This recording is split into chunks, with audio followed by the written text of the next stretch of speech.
Hey guys, how you guys doing today? Um, Another stage down the road, right? Sprinter stage today, stage 4, 2019 Tour de France recap. Another beautiful day out. I'm gonna go riding after I finish this. So probably gonna do another 20 to 25 miles.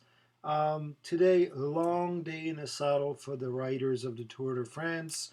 But it kind of went played out to the script, right? It was it was kind of a longish stage, typical breakaway. Again, CCC and the French teams. French teams, pretty obvious, right? Why they want to be out there.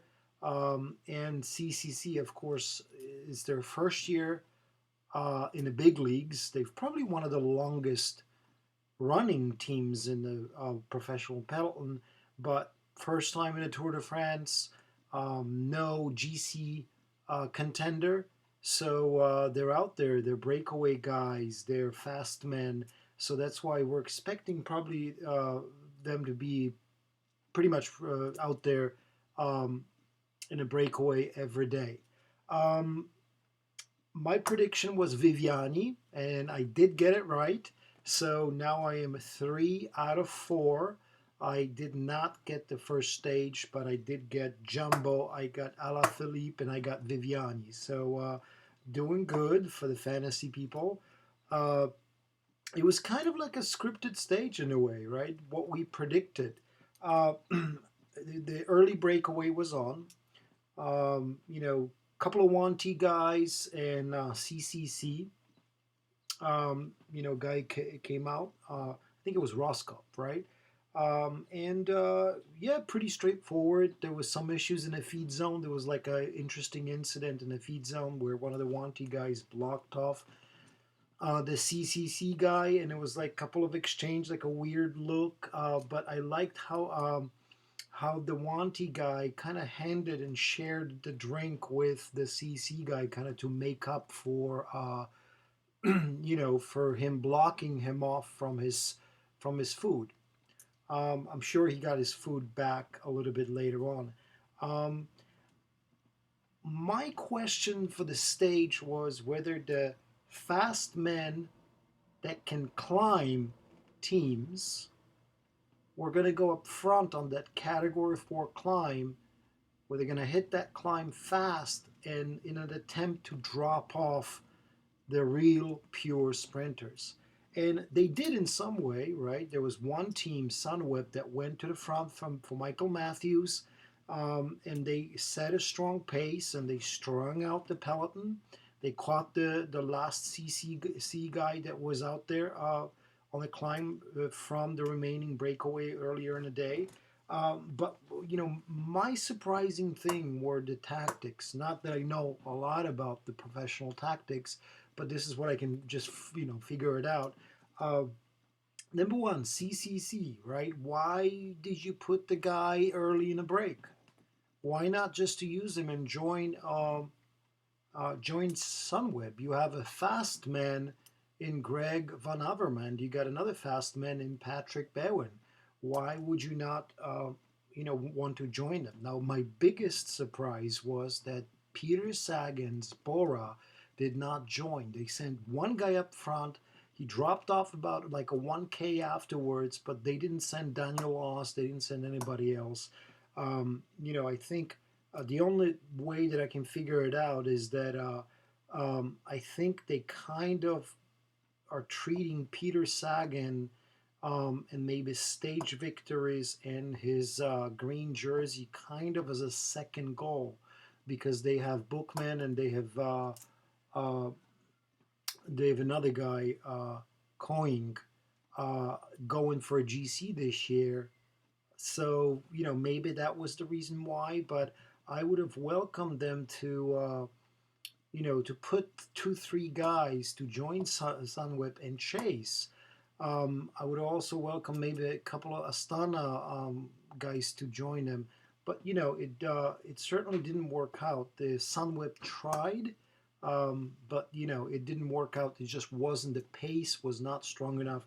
Now, another question is whether the climb was really hard enough to make a difference. It's still professional peloton, and still even the purest climbers that cannot climb can probably get over Cat 4.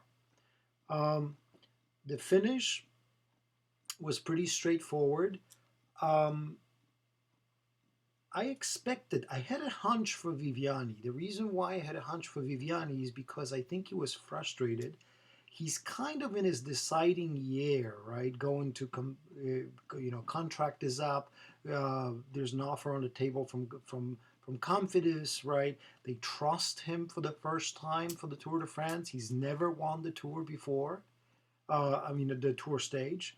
So he's got plenty in Giro. He's got plenty all over the season from February to uh, October. He's got all kinds of wins, but he never won a stage in the Tour de France. And as we know, the stage in the Tour de France is just another level. It kind of defines the career for not only anybody who wins it, but sprinter, right? Sprinters get paid to win. Some other sprinters maybe get paid for placings, but top tier sprinters definitely get paid for to win, and to win in Grand Tours, and to win in the Tour de France. So good for Viviani, right? He's got that one. The pressure is a little bit off now. It just beds pretty well for him in coming flat stages.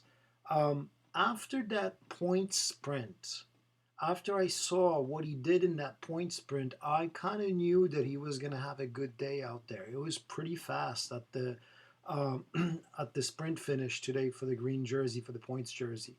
Um, I expect, Sagan was there. Christoph showed up actually.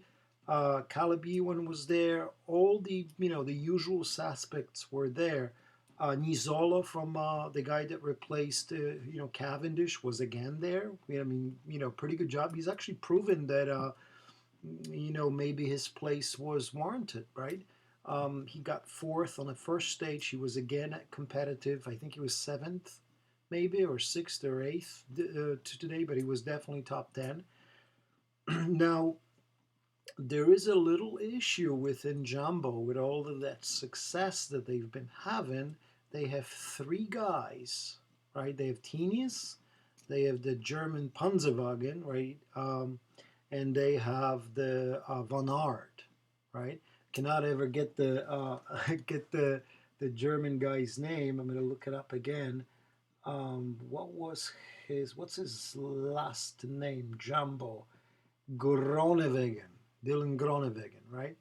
Now, before the Tour de France, if you were asked me who probably is the purest, fastest sprinter out there, I'd probably say Groenewegen, right? Now, we have two flat stages now, and he hasn't, he crashed during the stage one. He's gotten kind of a chaotic sprint today, very chaotic, and he's gotten a fourth. But it's clear that there's an issue there. There's like no train. I mean, look at the train for Viviani today. Even Alaphilippe was involved, right? Markov was there. All these guys that worked for one guy. And it seemed like Jumbo today was kind of all over the place. They finished fourth and fifth. Tinius finished fifth, but they finished on the opposite side of the road, right? Which is, it's kind of weird. I mean, they're competing against each other instead of working for each other. So it's going to be really interesting. What's going to happen. Tonight at the dinner table, the conversations during the meetings, and see how that works out for the remaining flat stages, because they definitely need to get organized. They're just very disorganized out there, and perhaps this is why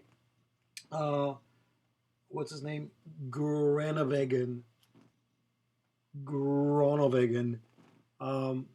is not firing just yet, right? He has the most successful season out of all of them, but he's just not firing. He's just not getting the spaces, the lead outs. And by the way, wow, the speed today at the finish. I mean, these guys were going 40 miles an hour, 45 miles an hour at the finish. It's pretty amazing, right? Um, what else today?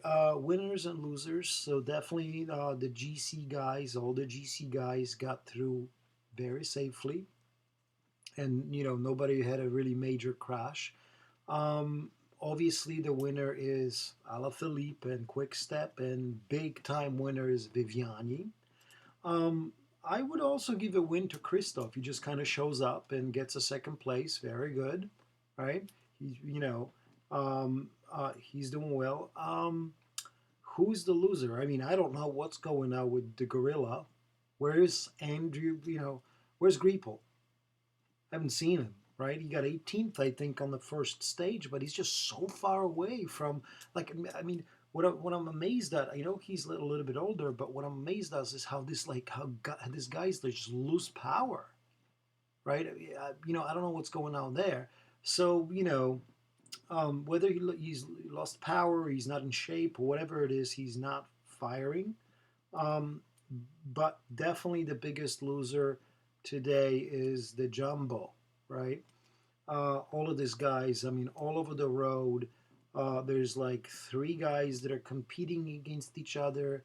So they just need to get organized. There's a need, I think, personally, for like a train, aka Quick Step, like a lead out train, so they can bring these guys in. And that's why they brought the German Panzerfaust, the new gun, to the Tour de France for him to win. All right, and for him to have a better chance. I think he still has a better chance than Tunis, even though Tunis won the first stage. I think overall, I think Groenewegen is a lot, just a lot faster, right? Bigger and faster. What else we got here? You know, Pretty risky business with the yellow jersey there, right? Some people said on coverage, Bob Roll and all the other guys on NBC said it was wonderful and all of that, but you don't see yellow jersey, especially a non-pure sprinter yellow jersey like Alaphilippe, kind of getting involved with all these guys in the end, right?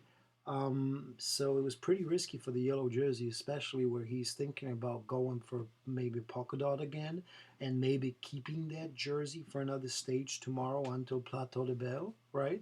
And who knows what happens, at stage 6. You never know. You just literally never know. Maybe they'll go slow, at the beginning of the stage, kind of waiting for that last climb. So he could maybe somehow pull an ace out of the sleeve and keep the jersey after 6. But again, pretty risky, I thought. Um, what else? What else we got here? I'm kind of looking over his my notes here. Um, I think that's it. I think we've covered everything, and I'm gonna do another video for stage 5 preview. Things are just about to get really interesting with getting into Vosges Mountains, and yeah, so if you like the video, hit like. I would like to actually see some questions if you guys have any questions, or comments on the video, or just a general comments on how your Tour de France is going, if you're enjoying watching it or not, or all of that. So yeah, I appreciate some comments, and if you like, subscribe.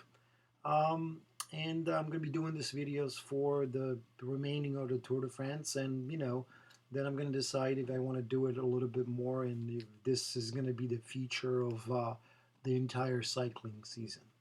All right, guys, thanks for watching, and just keep a lookout on another video today for the Stage 5 preview. Thanks, guys. Take care.